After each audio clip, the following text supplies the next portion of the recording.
एक तरफ तो शिवपाल यादव ने कहा कि सपा कोई बड़ी जिम्मेदारी दे, परिवार को साथ लेकर चलना है या परिवार बना रहे, बड़ी अच्छी बात है। लेकिन दूसरी तरफ आप लोग निकाय चुनाव तो अलग अलग लड़ रहे हैं, प्रसपा अलग लड़ रही है, सपा अलग लड़ रही है, और उसके बाद फिर अब मैनपुरी की सीट खाली हुई है कि उम्मीद ये कि क्या समाजवादी पार्टी मैनपुरी से चुनाव लड़ाएगी, शिवपाल यादव को बड़ी जिम्मेदारी देगी तो क्या देगी?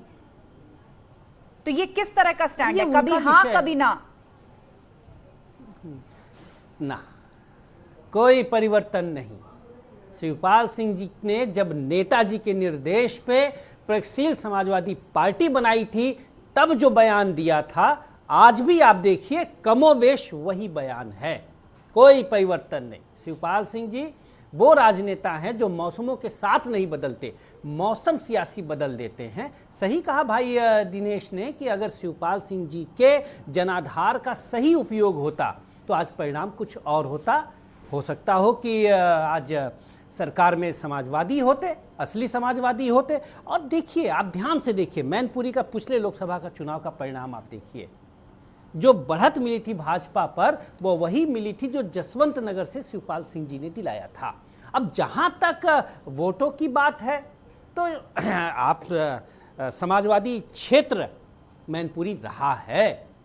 1957 में ही जब कांग्रेस की लहर बहा करती थी, जब कांग्रेस पूरी चरम उत्कर्ष पे थी, नेहरू का राज था, तब भी वहां से पीएसपी जीती थी। हमारी वाली पीएसपी नहीं, हालांकि वह उसी सिद्धांतों पे चलती है। प्रजा सोशलिस्ट पार्टी जीती थी, आचार्य नरेंद्र देव और डॉक्टर लोहिया की पार्टी। तो वो एक सेकुलर और सोशलिस्ट गढ़ है जिसको नेताजी ने, शिवपाल सिंह जी ने, जयप्रकाश जी और लोहिया जी के मार्गदर्शन में यहां तक पहुंचाया है। और कोई बड़ा नेता नहीं चाहेगा कि उसके संघर्षों की बनी हुई थाती में जरा भी बिखराव आए। और शिवपाल सिंह जी की जो पीड़ा है वस्तुतः वह उत्तर प्रदेश की पीड़ा है।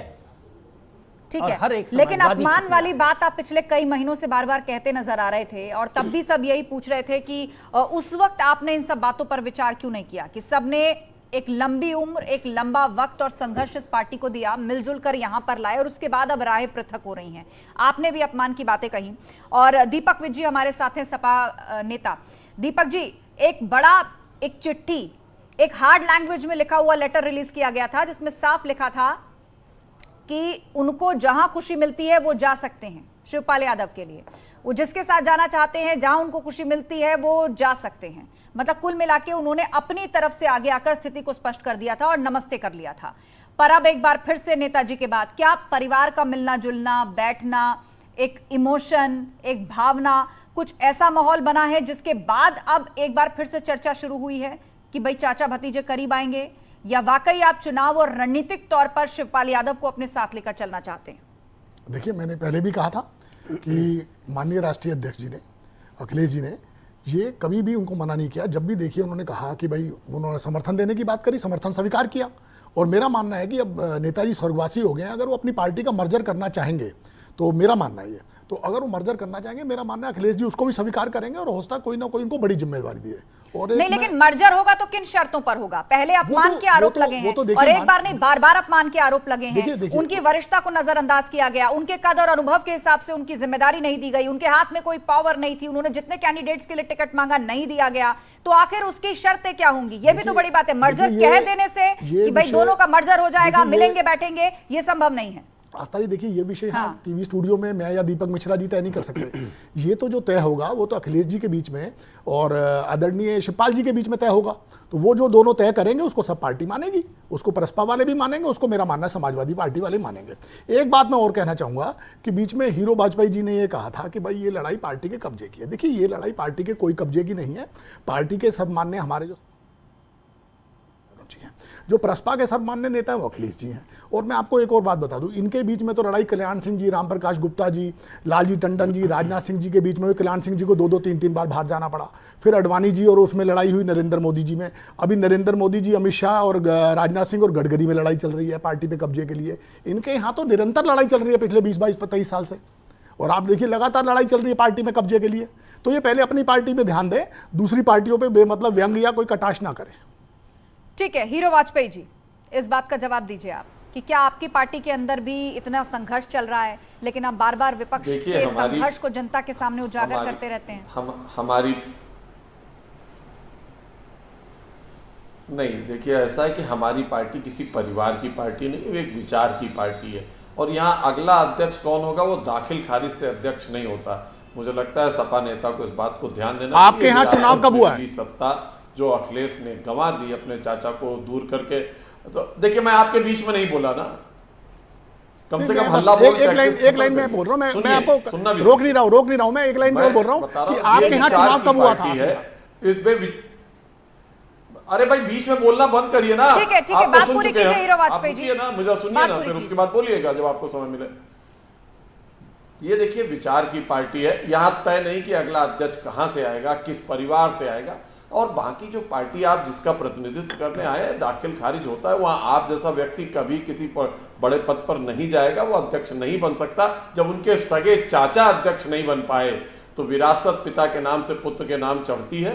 तो मैं पूरी तौर से जिम्मेदारी से कहता हूँ वो एक परिवार की पार्टी है। अखिलेश के बाद उनके पुत्र पुत्री के नाम विरासत होगी, तभी आप लोग कहीं नहीं दिखेंगे। ठीक है, संजय राणा हमारे बीच में। संजय राणा जी, यहां पर दीपक मिश्रा ने इस बात को लेकर ऐतराज जताया कि शिवपाल यादव की प्रेजेंट पोजीशन को कंफ्यूजन नहीं कहा जा सकता, फैसले बदल भी सकते हैं, भावनाएं बदल भी सकती हैं। देखिए ऐसा होता है जैसे बिल्कुल आस्था जी आपने सही कहा। देखिए मर्जर एक्विजिशन पार्टी में विलय तब होता है जब पार्टियां बराबर की होती हैं, एक दूसरे के लिए लाभकारी होती हैं। तो अब जैसे दीपक भाई हमारे बता रहे थे कि वो बहुत वर्चस्व जीते, बहुत ज्यादा वोटों से जीते। देखिए 1996 से समाजवादी पार्टी के पास मैनपुरी का लोकसभा है, पहली बार 1996 में जब बने थे 42% मिले थे। अभी अखिलेश जो 2019 के चुनाव हुए उसमें तकरीबन 53 कुछ प्रतिशत वोट मिले हैं। तो ये परंपरागत सीट जो है पूरी की पूरी समाजवादी के पार्टी के पास रही, नंबर 1। नंबर 2 देखिए आपकी जब हम बात करते हैं कि विलय कैसे होगा, बिना शर्त अगर समाजवादी पार्टी में विलय करते हैं शिवपाल यादव जी, तो ओबियसली मुलायम सिंह यादव जी उनको ऐसे बोला मैंने कि चाचा समझ के रख लेंगे। लेकिन अगर पॉलिटिकल विंडेटा से जाएंगे, पॉलिटिकल वैल्यू लेके जाएंगे, अपने आप को लीडर बना के जाएंगे, तो कतई भी विलय नहीं हो सकता, क्योंकि वहां पे आज के दिन में शिवपाल यादव जी के लिए स्पेस नहीं है। नो डाउट मैंने ये भी बोला है कि वो एक संगठन को बनाने वाले नेता हैं, लेकिन आज के दिन में शिवपाल जी पे वो अखिलेश जी विश्वास नहीं करते और उनको ऐसा कोई दायित्व नहीं देंगे जिससे पार्टी में कहीं विघटन हो, बिखराव हो, टूट के आसार हो। तो ये समझना बहुत जरूरी है किसके आने से फायदा, किसके आने से नहीं फायदा। हर पार्टी की अपनी इस बात का जवाब दीपक मिश्रा से ले लेते हैं जाते जाते।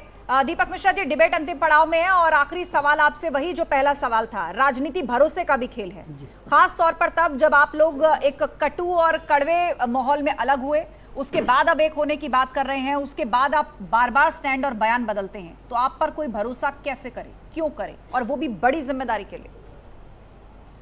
देखिए सबसे बड़ी बात यह है कि शिवपाल सिंह जी ने कभी भी, आप पूरा उनका राजनीतिक वो देखिए, वह जब भी रहे हैं समाजवादी खेमे के साथ ही रहे हैं, और जब से वो समाजवादी पार्टी में आभाहीन हुए तब से समाजवादी पार्टी ही आभाहीन हो गई। इस तथ्य को कोई नकार सकता है क्या? आखिरी जीत 2012 में हुई थी जिसमें शिवपाल सिंह जी नेता प्रतिपक्ष थे। उसके पहले की सबसे बड़ी जीत तब हुई जब शिवपाल सिंह जी प्रदेश अध्यक्ष थे। तो 2012 का चुनाव अखिलेश यादव जी ने जितवाया था, ना कि शिवपाल यादव जी ने। ये कहना गलत होगा। मैं कहा कह रहा हूं, मैं तो आज भी कह रहा हूं दोनों पार्टियां मिलकर लड़ी थी, दोनों पार्टियां मिलकर लड़ी थी और जनता ने ये सोच समझकर ही वोट दिया था कि आप दोनों साथ में हैं। जी का जब देखिए जब शिवपाल जी का समर्थन आता है तो 45 सीट से 111 तक आ जाते हैं, कोई प्रतिकार, कोई विरोध नहीं। और शिवपाल सिंह जी कभी भी किंतु परंतु में कोई बात नहीं करते, जो उनके मन में होता है वही उनकी आंखों में होता है और वही उनकी जुबान पे। लेकिन दीपक जी, मन बार बार ऐसे बदलेगा, मन बार बार कभी इधर की